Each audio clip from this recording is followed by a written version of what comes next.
જોરદાર મોર્નિંગ મેં પણ ઘી ગરમ કર્યું ને એનું અત્યારમાં પેકિંગ થઈ રહ્યા છે. મીનાક્ષી આપણી તાંજળિયાની ભાજી ને અહીંયા ઉટકાઈ રહ્યા છે ગોળા આપણા ને મીનાક્ષી કરેલું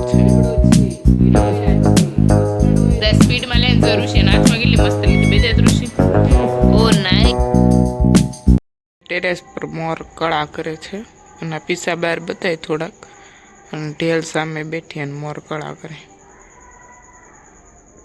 આજે એમાં મોગલ હરેર મહાદેવ કેમ છો બધા? મજામાં જશો. અને આજે જો મોર કળા કરતા નહીં હું જો સ્પેશિયલ તમને બતાવું. હું તો રોજ જ જોઉં છું, ઘરેથી દેખાય છે પણ ત્યાં અડધા પીસા આમ દેખાતા તો અત્યારે હું મોરને બતાવી તો મોરે કળા હાકેલી લીધી અને ચાલો તો મોર કળા કરશે તો બતાવી, બાકી પાસે આપણે નીકળી જઈશું ઘરે. અત્યારમાં અહીંયા મોર છે અને કળા એણે હકેલી લીધી છે અને મોરના પીછા ઢાળીને મોર બેઠો તો કેવા મસ્ત લાગે.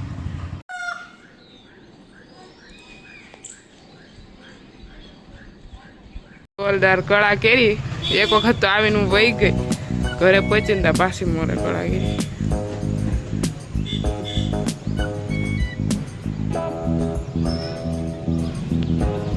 તો કે જોરદાર મોર્નિંગ મેં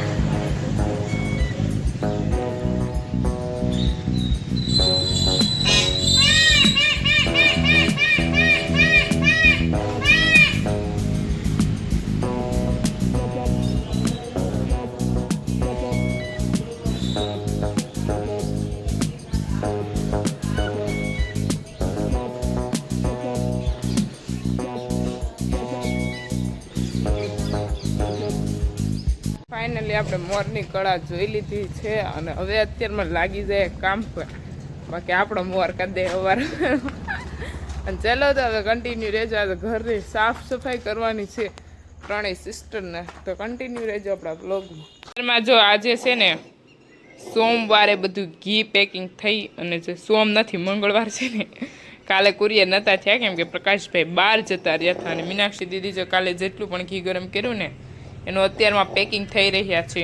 મીનાક્ષીજી જય શ્રી કૃષ્ણ. અને જો આપણે ગાયનું ઘી છે ને મતલબ જેના પણ પેન્ડિંગ ઓર્ડર છે ને એનું આજે આપણે કુરિયર કરી અને મોકલી દેવાનું છે. અને હજી ઘી ઘટે છે, ઘી વધતું નથી, પેન્ડિંગ પેમેન્ટ આવેલા પડ્યા છે. ઘણા લોકો એવું કમેન્ટ કરે કે તમે એટલું બધું ઘી મૂકો તો તમારે એટલું બધું ઘી થાય. એટલે ભાઈ એટલું બધું નથી થતું વીકમાં. બાકી કઈ ગાયો ઘી નથી દોવા દેતી, દૂધ જ દોવા દે. આ એમાંથી કેટલું 30 લીટર દૂધ હોય ને ત્યારે વલોવી અને 1 કિલો ઘી નીકળે. એટલે ઘી કરવું મુશ્કેલ છે અને એટલું બધું ઘી નથી થતું. તમે જો અહીંયા, અને જો આપણે જે પણ કાલે ગરમ કર્યું હતું ને એ બહુણા આપણે ખાલી કરી નાખ્યા અને તમને એવું લાગે કે એટલું બધું ઘી થાય છે. એટલું બધું ઘી નથી, જેટલું થાય છે ને એટલું જ આપણે દઈએ છીએ. અને ન હોય તો આપણે કહી દઈએ કે અમે તમારો ઓર્ડર પેન્ડિંગ રહેશે. આપણી તાંજળિયાની ભાજી ને અહીંયા ઉટકાઈ રહ્યા છે ગોળા આપડા નહીં મીનાક્ષી દીદી?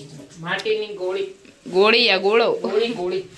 એમાં એવું છે રોજ ગરમ પાણી કરી અને સાફ કરવી પડે. ગરમ પાણી સિવાય એમાં તમે ઠંડુ પાણી નાખીને ગમે એટલું લિક્વિડ નાખો, ગમે એટલું હાબુ નાખો, ગમે એટલું સોડાઈશ નાખો, પણ જો એને ગરમ પાણી નાખી અને થોડીક વાર ઢાંકીને રહેવા દો એટલે માટીના વાસણ છે ને એકદમ મસ્ત થઈ જાય. બાકી સોડામાં કાંઈ કામનો નથી.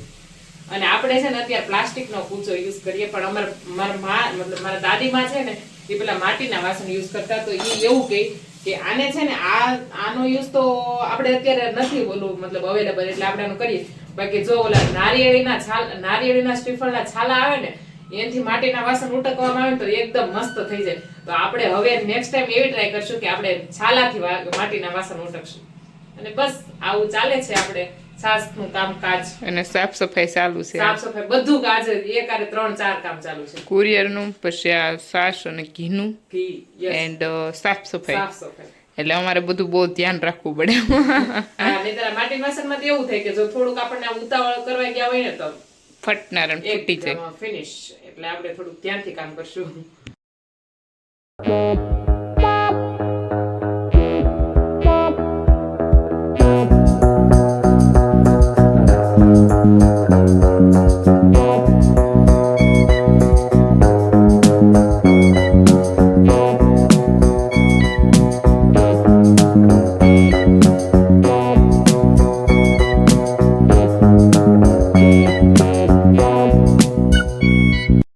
અત્યારમાં છે લીમડાના સાબુનો સ્ટોક ખાલી થઈ ગયેલો છે અને કાલે કરવાના છે કુરિયર.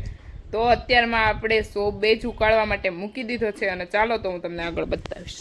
જો અહીંયા બેઝ બધો ઉકાળવા માટે રાખી દીધો છે. આપણે બનાવવાના સાબુ એના માટે ખૂબ તૈયારી થઈ રહી છે. અત્યારમાં મારે અને જો અહીંયા પેસ્ટ થાય છે મસ્ત મસ્ત એલોવેરાની. વાવ અત્યારમાં આપણો સોપ બેઝ ઓગળવા માટે આવી ગયો છે અને હવે આપણે પેસ્ટ બધી રેડી કરી દીધી છે અને થોડાક જ સમયમાં આપણા સાબુ થઈ જશે રેડી. એટલે આમ રેડી નહીં થાય, આપણે મોઢમાં ઢાળી દેશું અને એવું બધું ચાલે છે. ત્યારે આપણે સાબુ સ્ટોક ખાલી થઈ ગયો ને તો એ રેડી કરી નાખીએ ને પછી મળી. અત્યારે મીનાક્ષી દીદી જો સાબુ બનાવવા મીના છે. ઓ મારી જગ્યાએ ગયો ખણમેદ બનાવ્યો તો રેવા દે. એવું નથી, જે સ્ટાર્ટિંગના બધા સાબુ આપણા મીનાક્ષી દીદી બનાવ્યા હતા અને હવે આપણે બનાવીશું ધીમે ધીમે. બનાવવું જ છું. રેડી? અન્ડરસ્ટેન્ડ? તો અત્યારનો જો આવી રીતના હું આની અંદર મિક્સ કર્યું, જરા કહી દો અમને. લીમડાના સાબુ બને છે. તો આની અંદર મિક્સ શું કરેલું છે? લીમડો છે, એલોવેરા છે, કસ્ટર્ડ ઓઇલ છે, ઓલિવ ઓઇલ છે, આલમંડ ઓઇલ છે, કોપરેલ ઓઇલ છે અને વિટામિન ઈ છે.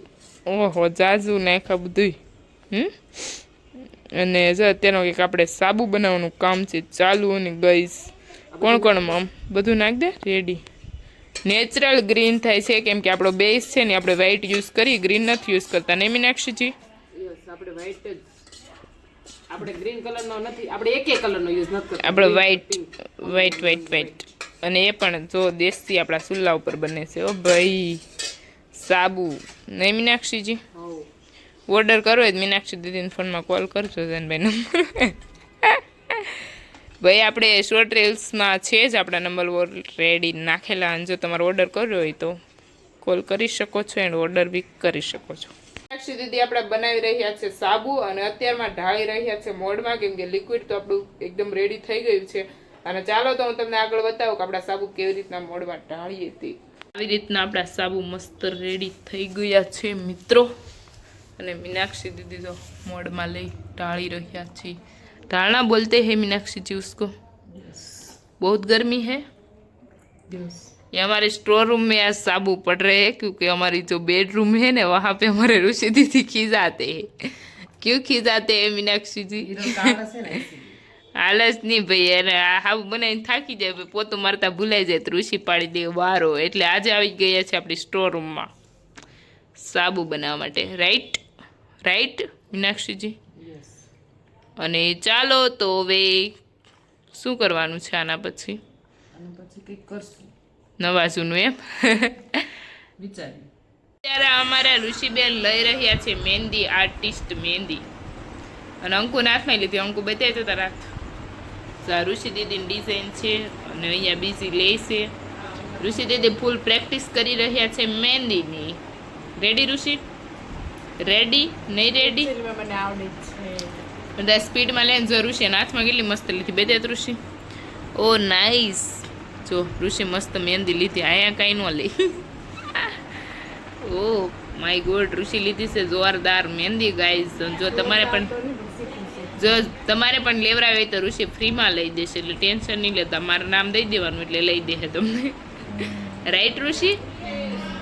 રાઈટ ના? હે? રોંગ? રાઈટ કહી દે. Yes right. આઈ હોપ કે તમને મારો વ્લોગ ગમ્યો હશે. કાલે મળીએ નવા વ્લોગ સાથે. જે બી લોકો મારી ચેનલ પર નવા હોય તે લાઈક, શેર એન્ડ સબસ્ક્રાઈબ કરવાનું ભૂલતા નહીં. Bye bye. જય મા મોગલ. હર હર મહાદેવ.